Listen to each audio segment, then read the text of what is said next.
On a tout quitté pour tout recommencer ailleurs. Perché dans les Hautes-Alpes du Sud, à 1000 mètres d'altitude et à 600 km de chez nous. On a récupéré un chalet familial qui ne demandait qu'à revivre. On a décidé de baptiser cette série de vidéos Refuge, parce que c'est exactement ce qu'on a envie de construire ici. Et on a choisi de filmer tout ça, pour partager avec nos proches cette grande aventure. Première étape, tout vider. Nettoyer pour y voir plus clair. Ce chalet appartenait aux grands-parents de Julie. C'est donc un moment particulier pour elle que de se plonger dans leurs affaires, de redécouvrir son histoire familiale et de commencer à écrire la sienne dans cet endroit. C'est assez vertigineux pour nous. On n'est pas forcément des grands bricoleurs. À chaque étape, on va devoir prendre le temps d'apprendre, de comprendre comment les choses se font, pour pouvoir en réaliser le plus possible par nous-mêmes.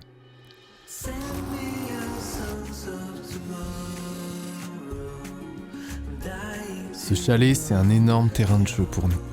Un endroit où l'on peut rêver, imaginer, créer et apprendre ensemble. Et même notre petit Noan se prête au jeu. Tu sais comment j'ai fait pour le mettre droit? Non. Je l'ai mis derrière, comme ça, derrière là, et bon, il était penché. J'ai poussé avec ma main le pommier, et après on a poussé comme ça. Le pommier ou le sommier? Le sommier, comme ça, et comme ça, comme ça, et comme ça a poussé, ça l'a mis droit, et comme ça on pourrait le mettre là. Allez, on attaque la suite.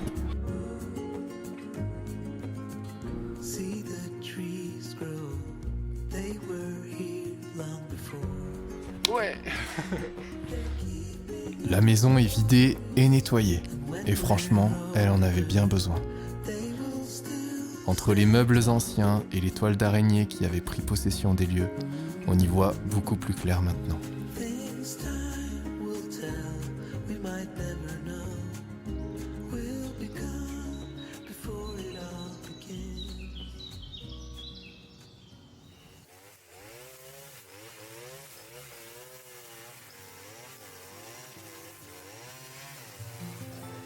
Le jardin, lui, n'avait pas été entretenu depuis des années. On a demandé au jardinier du village de venir enlever le plus gros. Julie s'est occupée de tailler les arbres pour qu'on puisse y voir plus clair.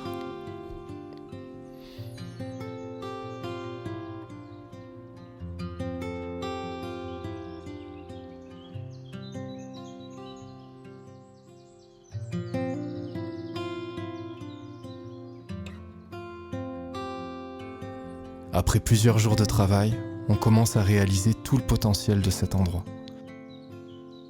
Le jardin est magnifique, la vue est à couper le souffle.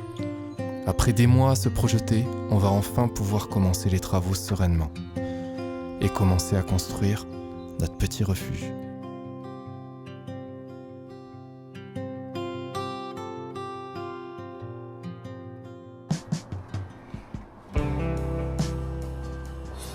Donc là, on vient de déterminer où est-ce qu'on allait mettre le Velux. Et du coup, je vais construire la charpente en fonction de ça. Donc je vais mettre mes premiers sabots ici. Donc là, on aura une première poutre ici. Ici, je vais venir la scier et je vais faire un encadrement pour le Velux. Je vais consolider la toiture jusqu'en haut là-bas. Puis voilà.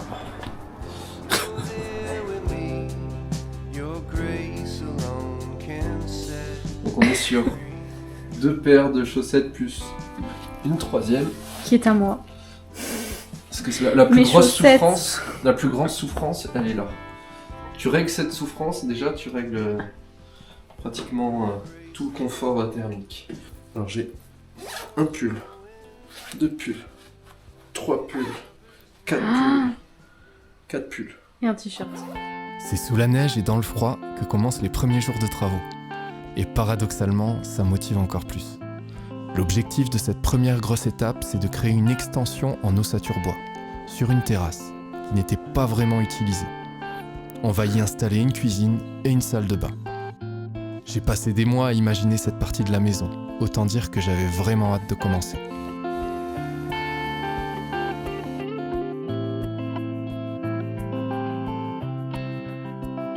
Première étape, créer une ossature pour accueillir les 2 Velux et faire entrer le max de lumière.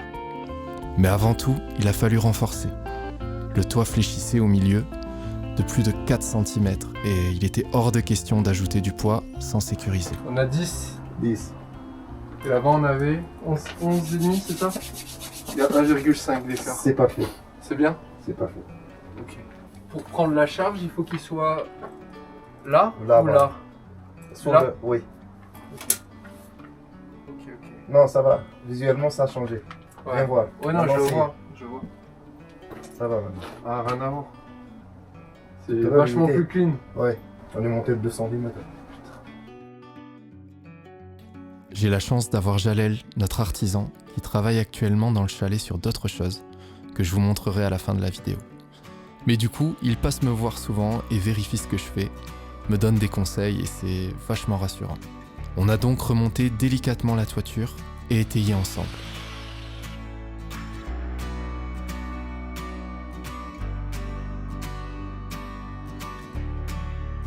Donc là, maintenant que j'ai mes 2 bastins, je vais créer le chevêtre, donc l'encadrement du Velux.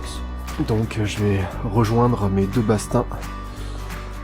Et puis voilà, ce sera pas mal pour aujourd'hui.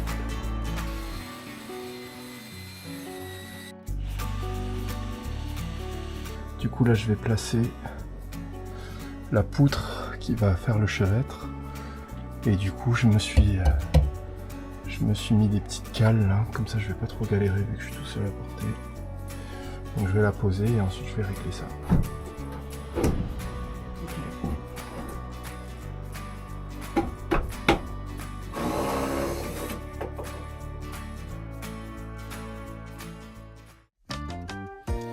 Normalement, quand on pose des Velux sur un bac acier, on suit le sens du bac pour garantir l'étanchéité.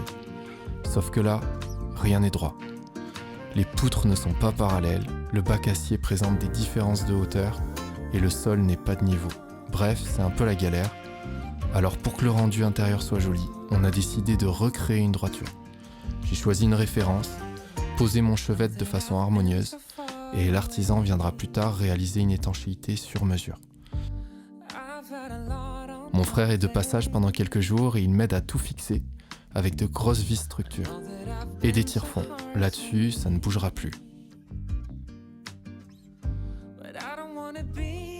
On passe ensuite à l'ossature du plafond intérieur. Pas simple, parce que là aussi, il n'y a aucune référence. Le sol a presque 10 cm de pente et le toit, n'en parlons même pas. Là encore, on recrée une droiture et on adaptera le reste autour. Je crois que le Père Noël est passé par là et je pense qu'avec ça, on va vraiment gagner du temps. Voilà la bête. On a le petit laser. Ensuite, on va...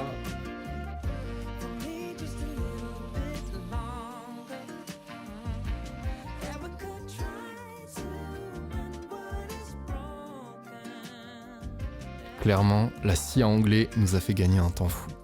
Je suis vraiment content du résultat, les 2 Velux sont parfaitement parallèles, au millimètre près, avec un jeu de 1 cm de chaque côté, qui nous simplifiera énormément la pose. Allez, maintenant je vous emmène à l'intérieur du chalet pour voir ce que fait notre artisan. Et franchement, c'est assez impressionnant. Parce que le chalet avait de gros problèmes structurels, beaucoup trop de béton sur un plancher bois, des poutres humides, parfois même moisies, bref, un très gros chantier. Donc ils ont creusé une énorme longerine dans le sol et ils sont venus poser des poutres UPN en métal et reliées entre elles par des diagonales. L'objectif, c'est de consolider tout l'étage sur lequel on mettra une chape allégée par la suite. Ils ont détruit la terrasse qui menaçait de s'écrouler. Ils ont aussi enlevé tout le carrelage dans le futur espace chambre et agrandi la trémie de l'escalier. Dans ce même étage, il y avait une extension ouverte sur la nature. On ne sait pas trop pourquoi. Du coup, ils ont créé l'encadrement de la future fenêtre et le mur, parce qu'à la montagne, c'est quand même mieux. L'ancien espace chambre va devenir un grand salon ouvert sur la cuisine que je suis en train de fabriquer en ce moment.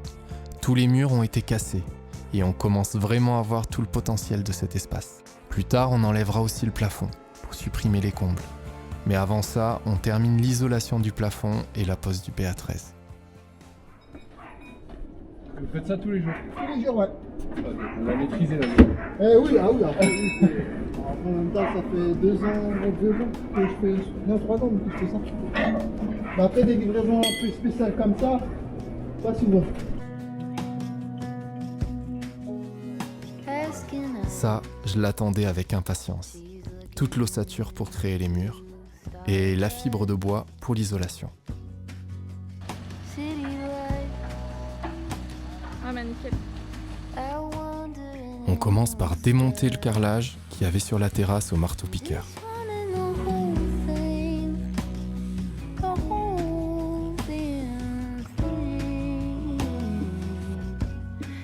Et on enlève les rambardes afin de laisser la place pour l'ossature bois.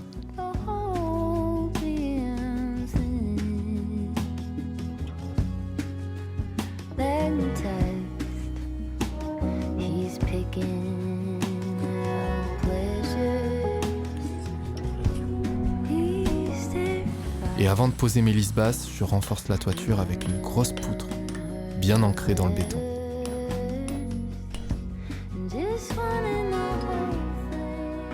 Donc là j'ai fait un trou dans ma poutre pour pouvoir après la mettre sur un plot réglable et que ça puisse rentrer un petit peu dans la poutre pour pouvoir régler la hauteur. Du coup voilà, j'ai mis des tire-fonds, donc là je peux régler mon plot. Et voilà, et on va essayer de le mettre en place.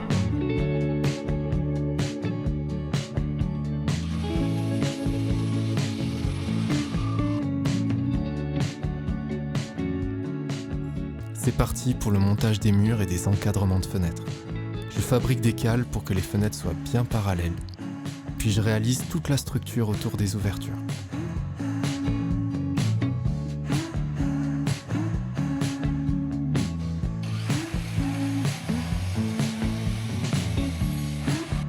J'enchaîne ensuite avec l'autre mur, et là, franchement, on commence vraiment à se rendre compte de ce que cette extension va apporter au chalet.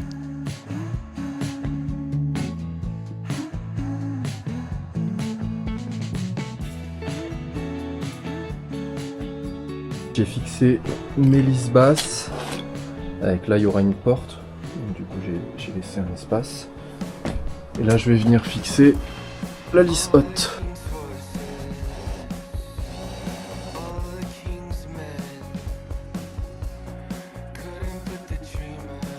Donc là la petite complexité c'est que vu que ma lisse haute est en pente, je dois faire des découpes en deux.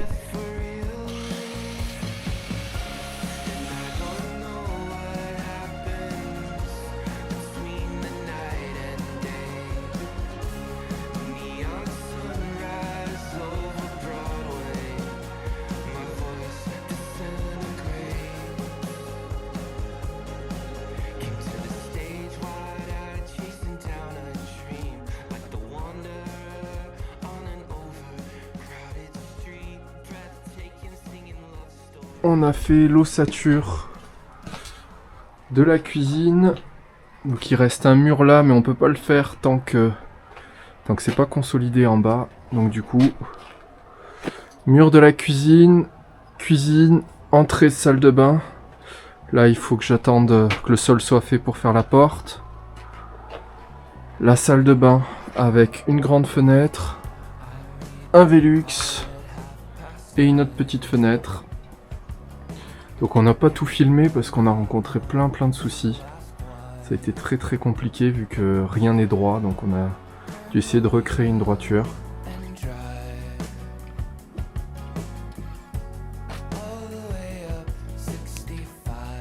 On va contreventer toute la structure avec de l'OSB de 15 mm. On est en zone sismique importante et comme l'ossature est fixée à la fois dans le sol et dans les poutres, c'est vraiment super solide.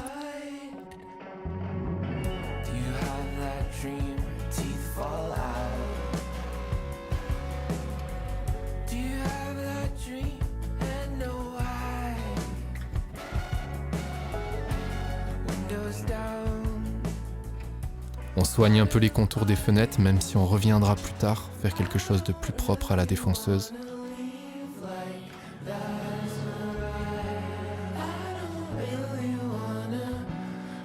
On repart pour un dernier tour d'ossature bois.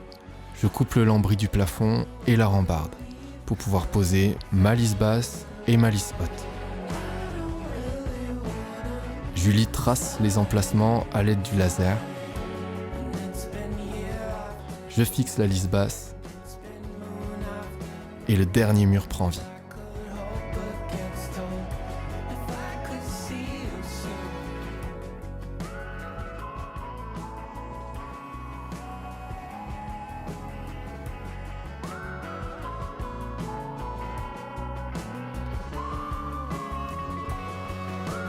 Je commence le contreventement et je laisse volontairement comme ça parce que je ferai le linteau de la baie vitrée une fois la chape coulée, histoire de ne pas avoir trop de surprises avec la hauteur du sol fini.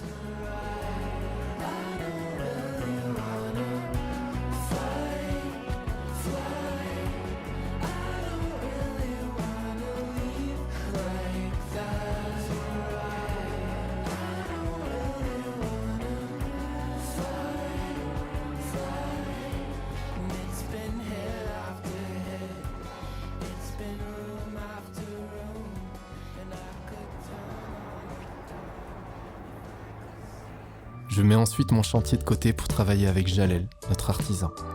On monte un mur en placo dans la future chambre.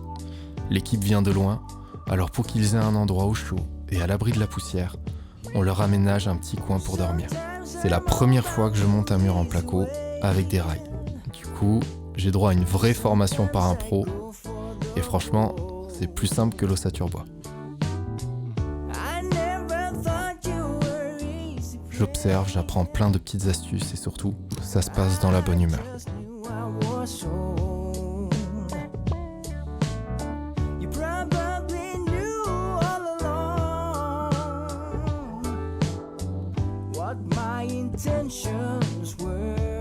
Plus tard, il y aura une grande verrière ici.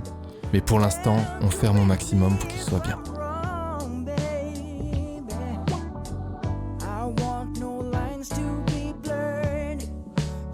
Pour ce mur, on est parti sur des rails de 7 cm et du B13 et une petite isolation en laine de roche.